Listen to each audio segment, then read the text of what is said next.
अगर लालच करोगे तो जीवन में कुछ नहीं उखाड़ पाओगे। जितना भाग में होगा उतना ही मिलेगा। और माँ पिता को सच्चे दिल से मानते हो तो पूरी वीडियो देखकर जाना, तभी समझ में आएगा। तो चलिए सुनाते हैं एक पंडित और व्यक्ति की कहानी।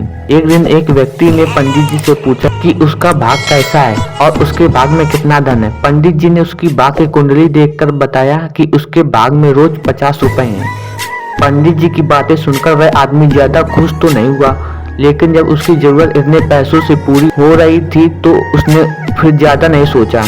यूं ही कई दिन बीत गए। फिर एक दिन उसके दोस्त ने उससे कहा कि मैं तुम्हारी सादगी और नेक विचार देखकर मैं तुमसे बहुत प्रभावित हूँ और मैं अपनी बहन की शादी तुमसे कराना चाहता हूँ। मित्र की बात सुनकर वह आदमी बोला कि मेरी रोजाना की कमाई मात्र 50 रुपए ही है, तो तुम इस बात का ध्यान रखना कि तुम्हारी बहन को इसी कमाई में जीवन व्यतीत करना होगा। मित्र बोला कोई बात नहीं, मुझे यह रिश्ता पसंद है। इसके बाद दोनों की शादी हो गई। इसके बाद अचानक अगले कुछ ही दिनों में उस आदमी की आमदनी 300 रुपए प्रतिदिन हो गई।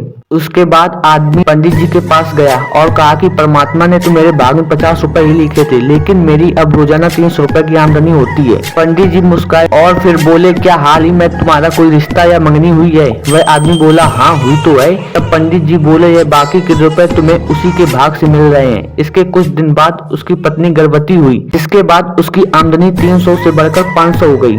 अब वह आदमी चूंकि ईश्वर पे विश्वास रखता था, तब वह फिर से पंडित जी के पास गया और पूछने लगा कि मेरी आमदनी अब इतनी कैसे बढ़ गई और कहीं मैं तो अपराध नहीं कर रहा। आदमी की बात सुनकर पंडित जी ने उसे बताया कि यह आमदनी उसकी पत्नी और उसके बच्चे के भाग से बढ़ी है, इसलिए परेशान होने की कोई बात नहीं। पंडित जी ने फिर आगे बताया कि हर इंसान को उसका भाग और समय के अनुसार ही मिलता है। उसके भाग से ही उसके घर में धन और दौलत आती है। लेकिन अगर मनुष्य यह अभिमान करता है कि सब उसने कमाया और सब उसी के कारण है, तो यह उसकी मूर्खता से ज्यादा और कुछ भी नहीं है। तो मित्रों, हमें इस कहानी से हमें यही सीख मिलती है कि समय से पहले और भाग से ज्यादा नहीं मिलता। Thank you for watching.